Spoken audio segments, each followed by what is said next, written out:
warahmatullahi wabarakatuh. Bismillahirrahmanirrahim. Rabbi shrah li sadri wa yassir li amri wa hlul 'uqdatam min lisani yafqahu qawli wa shalli wa sallim wa barik ala habibika Mustafa Muhammadin wa ala alihi wa sahbihi asma'in nama ba'du. Ingkang sangat kula hormati Kiai Haji Agus Maksum Fatoni sedanten jamaah hikam ingkang kula hormati. Iki kula boten ngertos acara napa. Iki acara napa niki?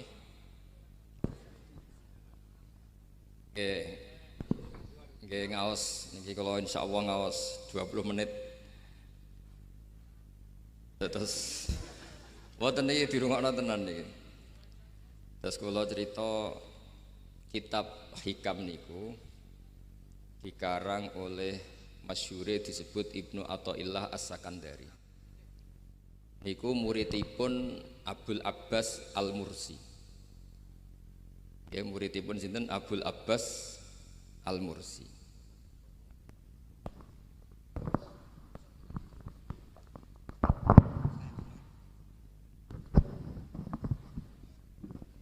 Ya kula wangsuli malih nggih dados kitab hikam niku dikarang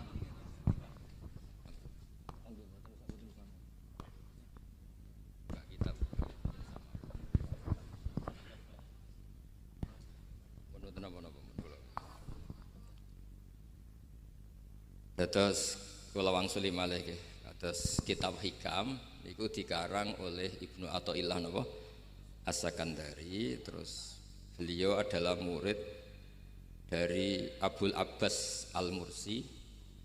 Abul Abbas niku murid saking Abil Hasan Asy'ari. Nah, ingkang menginspirasi perilaku ulama di Indonesia khususnya niku adalah tulisan-tulisan utawi madhab-madhab utawi pilihan-pilihan maslak thariqah ingkang dipegang kalian Abul Hasan sinten Asy'ari. Jadi niku nggih nguntungno tiyang Jepon. Madhab ini ora unik. Terus di antara yang diceritakan Syekh Abul Hasan Asy'ari, nate suatu saat ada seorang wali, di mana-mana wali itu nggih selerane namung kepengin parak pangeran, mboten kepengin dosa.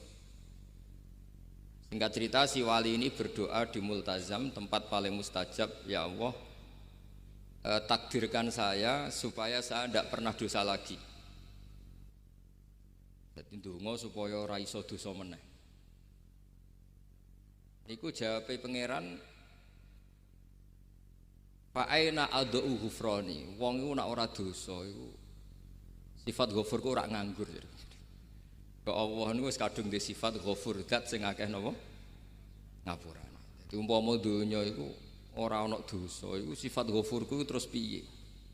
Dan niku sing dadekno tiyang boten terus seneng dosa niku boten, tapi seneng arep-arep rahmati Allah Subhanahu wa taala meskipun keadaane nate napa dosa.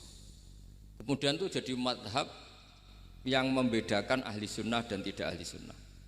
Kamane jadi gerakan ekstrim. Ini ku ahli sunnah ciri khasnya niku mbok wong tahu dosa kaya apa tetap dianggap Islam. Ada kelompok ekstrim khawarij sing darani wong nak dosa niku berarti wis napa kafir. Jadi itu efeknya luar biasa dari madhab-madhab itu. Lalu kenapa madhab Abul Hasan Asy'ari yang kita pilih? Karena kalau orang Islam kamu kafirkan niku mboten ketemu, cara akal niku mboten ketemu. Nggih cara berpikir kita masyhur Abul Hasan Asy'ari ngendikan wong iku nak kafir mulai cilik nganti 70 tahun. Kula baleni malih nggih, tiyang kafir cilik ngantos 70 tahun. Itu kan menjadi mukmin itu hanya dengan melafadzkan apa? Syahadat la ilaha illallah Muhammadur Rasulullah. Niku hadhil kalimah satu ini.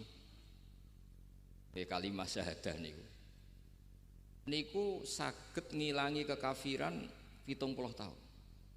Artinya kalimat ini adalah kalimatun dakhala fihal kafiru al-islam atau kalimatun sara bihal kafiru musliman. Jadi ngaji rileks, ini tanamkan di hati. Ini adalah kalimat yang orang kafir saja menjadi muslim, hanya sekali dilafadzkan. Masa lalu dengan kalimat yang sama tiang muslim menjadi kafir. Ini pun buatan ketemu akal. Makanya madhab takfiri, madhab gampang mengkafirkan orang itu jelas madhab yang enggak ada rujukannya sama sekali, enggak ada pegangan ilmiahnya sama sekali. Wong kafir wae dadi Islam, mosok wong Islam dadi kafir. Mau perkara tahlilan ning kuburan. Gara-gara tahlilane nyekel patok dianggap napa? Kafir. Mergo dianggap njaluk napa? Jaluk bae, jaluk kuburan. Mulane dawuh Said Muhammad masyhur itu diterjemah di seluruh bahasa di dunia. Wong-wong sing ngafirno iku mbok yo sekali-kali nginceng iku ngrungokno. Lho kula nu sampean tahlil iku yo ora seneng. Kadang sing tahlil iku yo rada kurang ajar. Kula niku yang ben nak mati, nak sing tahlil nang Jepun niku ora seneng. Mergo yo rada sombong lah wong tahlil iku yo kadang rada sombong. Misale ngaten, kula kiyaine jenengan. Dongane ngene, ya Allah, ini guru saya. Ingkana muhsinan fazid fi ihsani. Kalau dia baik itu ya tambahlah kebaikannya. Mosok murid muni gurune baik itu kalau itu kan ngenyek uang. Ini soleh-soleh permanen dianggap napa? Jadi dongane itu ngeper ingkana muhsinan fazid fisa. Wa ingkana musian fatajawas anhu. Misalnya kalau dia orang buruk, kalau beliau orang buruk yang kau maafkan. Maka orang-orang di luar sana yang mengatakan andekan tahlil itu baik pasti dilakukan sahabat, itu logika yang keliru. Sahabat gak mungkin kan nahlili Kanjeng Nabi ngendikan ingkana musinan, sido kafir ngoten nggih mboten. Lah wong Kanjeng Nabi kok apike di ngendikano ingkana ini kok kafir. Wong Nabi kok ingkana andai. Saiki pertanyaannya gini, kita sebagai kiai, sebagai guru, ku murid nak tahlil ya rada kurang ajar sithik. Wong gurune kok diomongno ingkana musinan ambek ingkana musian. Nah pertanyaannya gini, lepas dari kira rada kurang ajar lah, dalam tahlil itu rada kurang ajar karena nyebut guru ora qad kana musinan tapi ingkana musinan. Maksudnya kalau sampean sebagai murid kan menapa qad kana musinan, guru saya benar-benar orang baik, bukan ingkana andekan orang baik. Tapi ada satu kepastian bahwa ini tidak minta sama mayit. Jadi tujuan kalau kita minta mayit itu salah sama sekali. Wong kita datang ke kuburan malah memintakan ampunan untuk mayit. Kok iso darani njaluk iku piye? Ya mergo mau didelok kok adoh, ketoke ngatong ya berarti njaluk. Lah ya wong fatwa kok mau berdasar inceng-incengan kok adoh niku. Iku ora jelas ya fatwa ngene. Paham gitu. Terus jenengan kudu yakin, enul yakin bahwa mazhab kita itu yang benar bahwa tahlilan di kuburan tidak kafir karena tidak minta ke mayit malah memintakan untuk mayit atau memintakan ampunan untuk mayit. Cuma redaksi sing rontok-rontok ngoten niku dikurangi lah. Nak kangge guru niku nggih dikurangi lah, dikurangi. Ya Allah, jenengan Maha Pengampun, kula suwun guru kula jenengan ampuni. Jadi ampun ngangge donga sing teng salat mayit. Nah, salat mayit itu kan memang ada sanatnya, memang semua bentuknya seperti itu. Tapi nak ning kuburan kalau betul nanti itu ngotong bangun ngoten, ya Allah ini guru saya, engkau anugerahkan beberapa ilmu, beberapa amal yang manfaat untuk orang banyak. Kula suwun jenengan tampi, jenengan dat sing Maha Pengampun, jenengan ampuni. Tapi betul ngangge ingkana itu, tangan muga aku dadi kiai ini tersinggung. Murid orang ajar, masuk darani gurune apik iku andekan.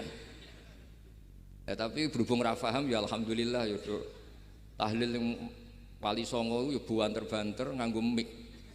Lah sing kene paham ya rada risi, piye? Wali Songo darani ingkana iku piye wae. Dadi niku mareni iki, mulane kula suwun nak tahlil nyewa kiai sing alim lah ben rada bener, ben rada bener. Tapi ampun nyewa kula mboten purun.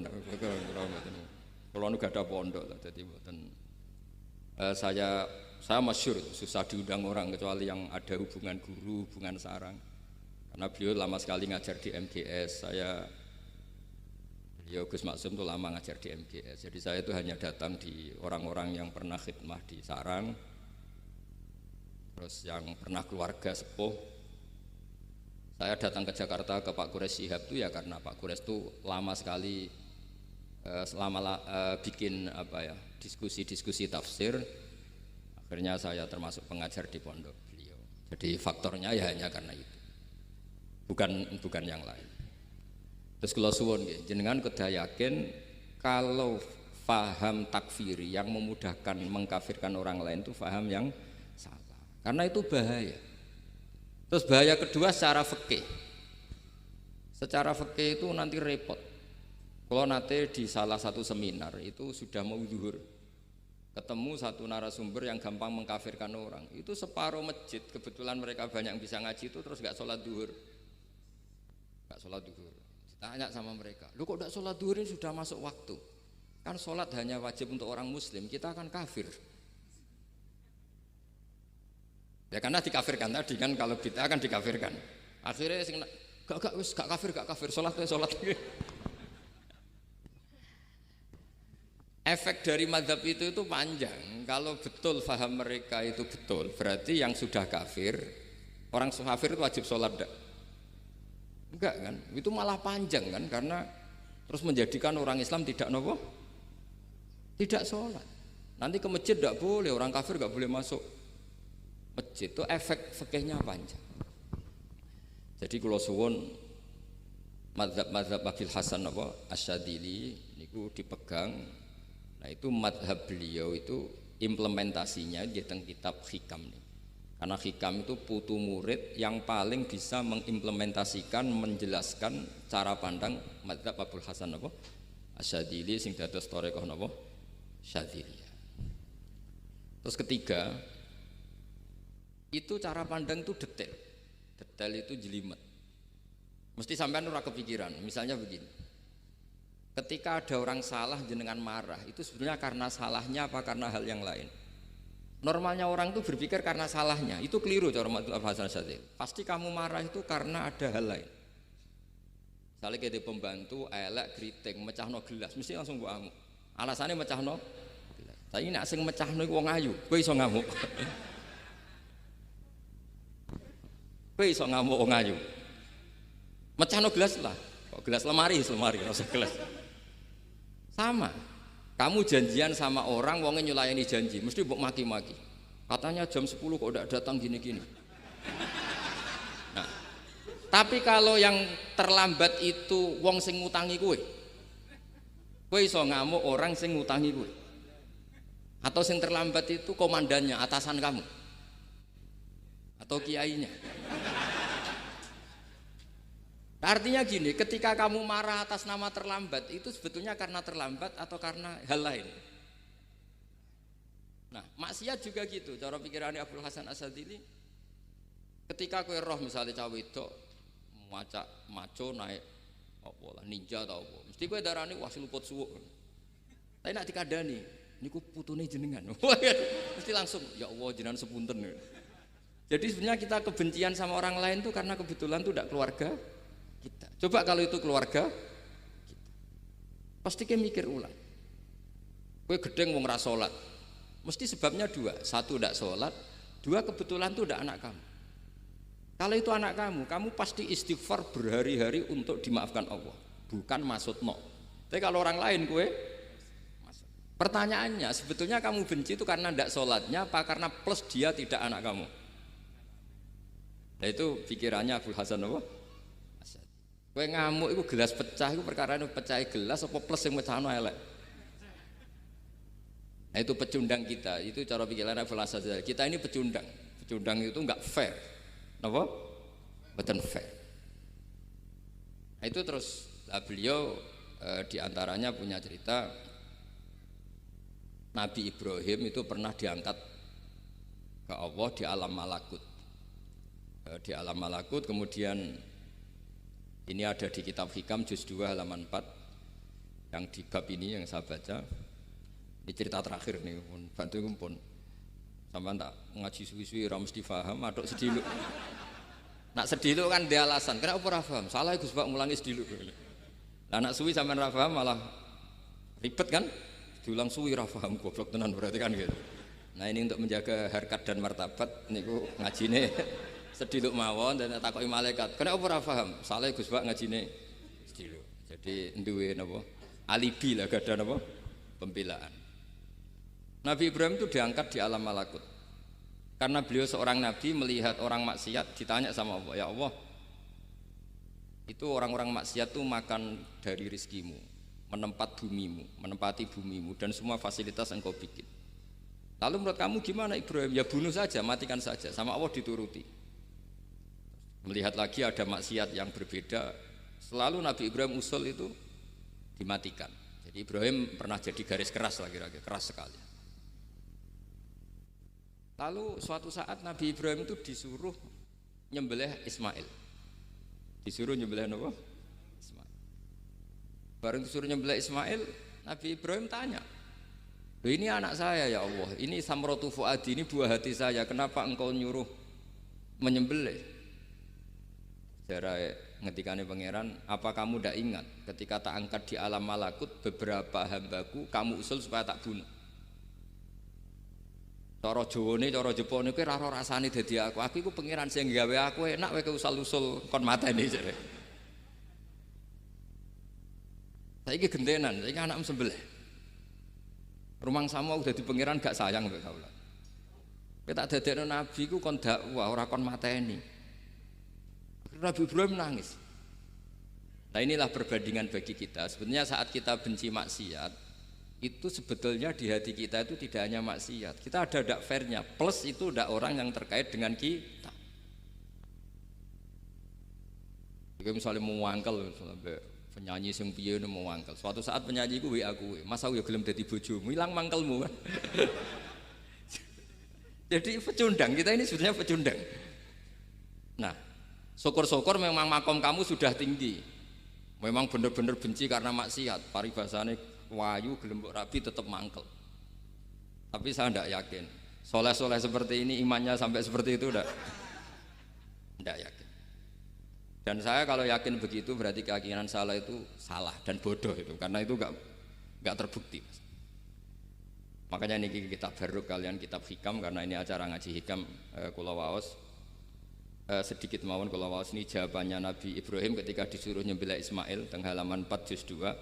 Allahumma hadza waladi wa samratu fuadi wa ahabbun nasi ilayya fasami aqailan yaqul ama tazkurul lailah allati sa'alta fiha ihlaka abdi awama ta'lamu anni rahimun bi ibadi kama anta syaqiqun biwaladik. Jadi Ibrahim anak kamu sembelih. Kata Ibrahim ini enggak mungkin Gusti, ini buah hati saya, kenapa engkau minta ini tak sembelih? Apa kamu tidak ingat pernah mengusulkan saya menghabisi sekian hamba saya? Kalau kamu bisa sayang anak kamu, saya juga sayang hamba-hamba kue enak we. Mikir. Jadi makanya kalau suwon kita ini hidup harus insaf. Nak kira dia duit, iku yo mangkel tenan loro tenan. Terus bojomu mbok kon sabar pas kue ra ngekeki duit, iku yo ora fair. Yo ben-ben ngamuk. Satu kelihatan cerdas. Memang kondisi nggak punya uang itu harus ditanggapi dengan marah, masa diapresiasi. Pinter mas kowe saiki dadi wong zuhud. Wah ya ribet.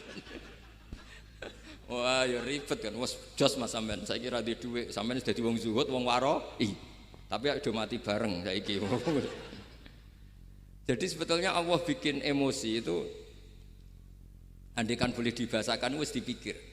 Walau la dafwa hinna safa'dhum bi ba'dil lafasadatil. Jadi bumi ini sebaiknya itu diisi dengan sekian perbedaan. Tapi tidak konflik, perbedaan dengan konflik itu beda. Saya ulang lagi, bumi ini sebaiknya diisi dari sekian apa? Perbedaan, karena justru itu bagus. Saya itu berkali-kali bilang, andaikan tidak ada pikiran kedua, ini dunia ini sudah rusak. Harus ada pikiran kedua. Misalnya ono wong kok terlalu apik mbek kanca, mesti bojone sambat, wong gak men ngopi mbek kancane, ra tau ngapi mbek bojone. Tapi kalau ngopi mbek bojone terus, mesti kancane sing sambat. Wah, jok rabi lali kanca. Ribet. Manusa itu ribet. Kados kula dugi mriki ini hormat Gus Maksum. Nggih mungkin tok ganjaran. Tapi untuk dosa sithik-sithik ninggal pondok. Jadi ya sudah. Ya mau tidak mau karena memang hidup itu tidak banyak pilihan. Ada orang sering ibadah di masjid sholat itu ya bagus, tapi dia pasti tidak baik dalam sistem sosial.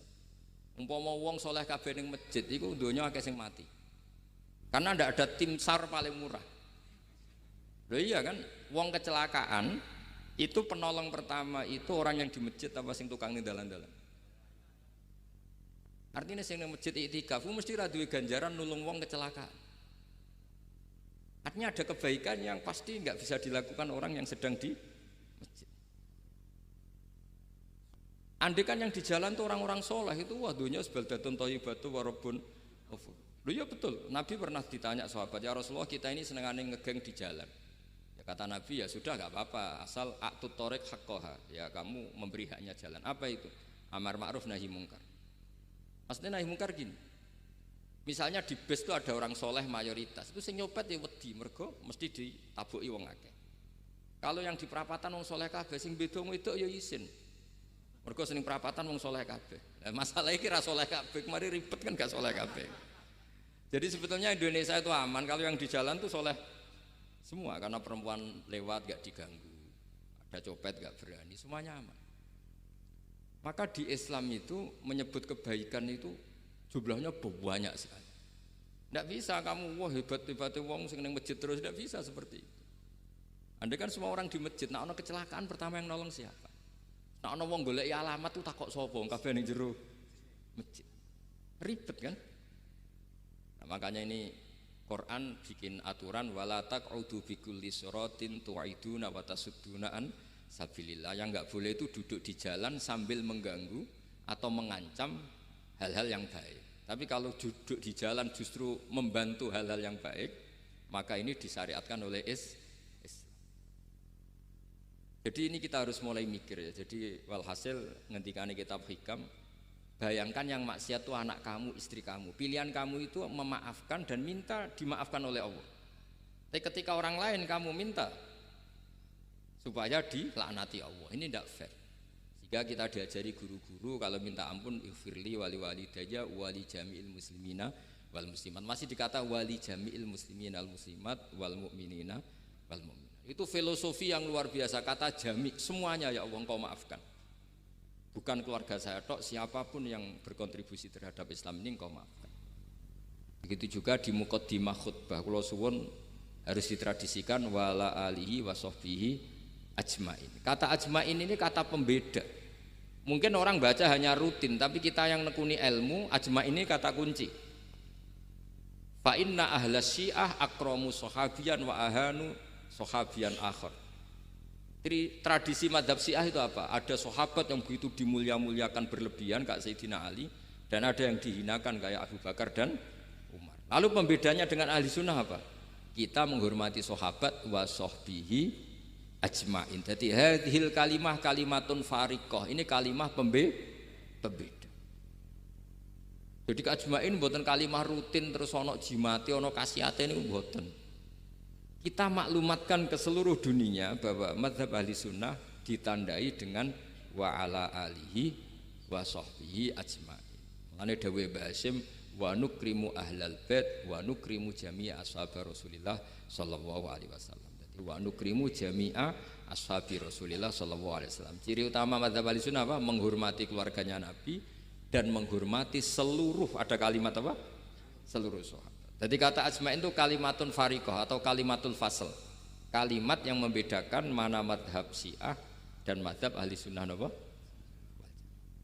Itu kalau jenengan ngaji teng Gus Maksum napa teng Kiai Haji Maksum, di antara madhabnya sinten Nabi Ibrahim yang diceritakan Abdul Hasan apa? Asyadili, kebencian kepada maksiat, kita semua pasti benci maksiat. Tapi gak fair kan, yang satu kamu laknati, yang satu kamu doakan. Ujung-ujungnya apa? Ada unsur hadun nafsi. Kalau yang terkait dengan jenengan mbok dongakno di sepuro, nah yang enggak ada terkait mbok pasutno. Ini kan tidak fair, padahal sama-sama apa? Maksiat. Kalau suwun polemik tentang ketentuan gimana hukumnya ziarah kubur, ya hukumnya baik karena mendoakan atau memintakan ampun untuk yang mati, bukan meminta sama yang Dawuh Sayyid Muhammad kena ora percaya ya rungokno. Wong didelok kok ado, ora didelok kok ado pancen ya ngeri kan. Patoke diusap-usap. Bariku ndonga, entuk kok ado kan iku njaluk kuburan, padahal mayite ngeluh. Ngeluhe perkara mau, kadang nek sing kiyaine rapati iso ngaji wamen ingkana. Wali kok diarani napa? Ya Allah, jika mayit ini, andekan mayit ini baik, maka dan andekan tidak. Lho cara kowe dadi mayite. Bocah ora jelas. Mayit, nah makanya ini cobalah kalau sholat jenazah tidak apa-apa doa itu karena sanatnya seperti itu. Ya, kalau doa guru ya diatur-atur yang baik lah langsung mawon ya ghafiratunu wal khotiat gini-gini saya mohon beliau amal baiknya jenengan terima, amal buruknya jenengan ampuni karena guru juga manusia tidak nabi. Boten terus apa? Pakai apa? Ingkana. Oh, apa? Kita beruk. Nah, mulanya itu setelah peristiwa ini Nabi Ibrahim menghentikan faman tabi'ani fa innahu minni wa man asoni fa innaka ghafurur rahim. Ya Allah, orang yang ikut saya ya pasti bagian dari saya. Artinya harus berhak mendapat syafaat. Tapi orang yang sedang tidak taat sama saya, kula suwun beri hak untuk tobat. Jadi ghafur itu artinya ya kasih waktu lah Gusti untuk tobat. Sehingga umat ini enggak berhenti berharap supaya yang sedang maksiat pun kita selalu berharap suatu saat pasti tobat. Kita berharap la'allahum yarji'un, la'allahum yantahun. Quran sendiri menghadapi orang-orang maksiat masih selalu diberi harapan la'allahum yarji'un, la'allahum yantahun. Ya tentu dengan sekian mauidhah, sekian hikmah, sekian amar ma'ruf nahi mungkar. Yang jelas kita sebagai ahlul ilmi ini tidak punya sanad model keras. Karena semuanya ini proses. Sama nggak bisa niru Nabi itu kan dulu perang Gus. Loh Nabi perang dulu itu enak. Enaknya itu Nabi mesti bener, musuhnya mesti salah. Iku Abu Jahal CS. Saiki kowe perang kowe ora mesti bener. Musuh ora mesti salah. Terus kok ape tegas piye oleh tegas wong padha ora jelas. Riyen tegas kan gampang, Nabi mesti bener. Musuhnya mesti salah. Kan penak. Anak sampean wah, sampean masih macake santri ngene. Cara tukaran mbek tanggamu ora mesti tak bela. Ya mergo ora mesti bener. Wong bapak nak cerita kula, ana imam masjid sepuh, istiqomah geger mbek pengurus takmir. Ya kadang bener sing canom-nom. Kok imam masjid sing sepuh iku ndekne wong paling sepuh kudu dadi imam terus jare bapak. Iku istiqomah apa mau digenteni wong liya? Itu banyak alumni sarang, alumni Pelosok Lirboyo nganggur gara-gara sing tua itu mau digenteni. Nah, tapi misalnya kok sing nom ambisi ya salah, wong ono sing sepuh kok sing nom ambisi hidup itu udah banyak pilihan. Artinya gini loh, di wilayah istihad, di wilayah mikir itu potensi salah itu ada. Ya wow, kena abot keluargamu mesti sering ninggal bojo. Nah abot bojo mesti mengabaikan ibu kamu, saudara kamu. Nak ngono sing imbang Gus. Rai-rai pas-pasan wangel imbang. Ndak segampang itu ngelola keseimbangan itu ndak gampang. Karena hidup itu wakana bena dzalika qawama itu ngukurnya ndak gampang. Misalnya sampean sholat soft awal terus. Ini ada ulama yang kritik meskipun sholat awal paling apik. Kowe iku sapa kok ngarep terus koyok paling bener. Jebule kok ngarep jebule salah. Lah yo kan kuatah. Orang maksa sholat awal terus nang Mekah, jebule salah. Jadi ono juga wali yang kalau sholat itu nang nggo guri ditakoki, "Kenapa kowe sering nggo guri?" Aku iku isin. Madhep pangeran kok hebat wae kok ngarep. Banyak juga cara pandang ini karena wilayah istihad. Napa wilayah napa? Wilayah istihad itu kayak iya kayak enggak. Makanya dalam masa misalnya gini contoh paling gampang. Kalau ada boto gaweane wong Rembang cek wong Blora, itu kan sering kena teletong dan teletong itu jadi materinya. Ono sapi ngising ning kono dibaro terus diolah jadi boto. Terus kemudian boto ini jadi masjid. Itu najis apa enggak? Najis kan karena disuci enggak bisa, materinya najis. Itu hanya boleh di mazhab Abu Hanifah. Abu Hanifah itu mengatakan alatut tadhir itu 3, air, turab, debu dan anar, api. Alasannya mazhab Abu Hanifah, orang mukmin yang dosanya banyak itu disucikan dengan api neraka. Berarti api itu min alatit tathir. Sebab itu botol yang sudah dibakar itu otomatis suci. Tapi saya berkali-kali fatwa, tidak boleh dikiaskan. Kalau kamu tidak ada air terus nyolder air, nggak boleh. Nanti ada orang mandi junub pakai api. Mau ora karu-karuan. Ya sudah, contoh itu hanya nggo botol mawon, coba praktekno nak wudu ra ono banyu berarti oleh nganggo solder ya ndak. Tapi itu kan ilmu. Ilmu itu ya seperti itu akhirnya. Beberapa materi yang dari najis asal sudah mengalami pembakaran itu cara mazhab Abu Hanifah dianggap suci, kayak botol, kayak keramik atau peso. Dulu beberapa materinya peso ya kadang ada materi yang najis. Tapi ini sudah mengalami pembakaran, maka dihukumi suci. Mungkin kalau contohnya aja go wudu lah. Semuanya pesan gua aja digo wudu, aja digo mandi junub. Misal iwak. Iwak itu kalau besar cara Syekh Nawawi Banten itu tae cek dianggap najis karena bentuknya besar. Sekian intikal mazhab Abu Hanifah pun digoreng pun kena api, pun dibakar pun kena api. Jadi berarti pun apa? Suci. Nah itu jenenge mazhab. Jadi mazhab itu orang itu berpikir kemudian kayak iya kayak enggak. Makanya terus ada apa ijtihad. Nah, makanya dalam ranah ijtihad itu orang enggak boleh saling menyalahkan, ya sudah itu sama-sama mungkin. Makanya kalau dalam ilmu usul fikih disebutkan ra'yuna shawabun yahtamilul khata' wa ra'yuka khata'un yahtamilus shawab. Pendapat saya itu benar tapi ya mungkin salah, pendapat Anda salah tapi juga mungkin benar. Ini yang menjadikan ahli sunnah wal jamaah itu fleksibel. Fleksibel itu rileks. Karena di luar masalah usuluddin, masalah tauhid, itu ya mesti begitu. Sampean sering silaturahim ning kanca-kanca ning dulur-dulur. Apik. Tapi takokno bojomu, wong kok amen lunga. Karena terus kadang silaturahim nak keseringan yo keliru. Silaturahim jam 09.00 wae wong kerja. Maksudnya piye? Ini kan makanya terus ada orang cara mencintai Nabi itu enggak pernah sowan. Ditanya, "Loh kamu itu mencintai Nabi kok udah pernah sowan?" Ya karena kalau saya sowan ganggu Nabi dong. Nabi kan punya anak, punya keluarga. Kalau nemuin saya kan artinya enggak ngurusi anak istrinya. Dan itu menurut saya benar, saya termasuk kiai yang jenis itu.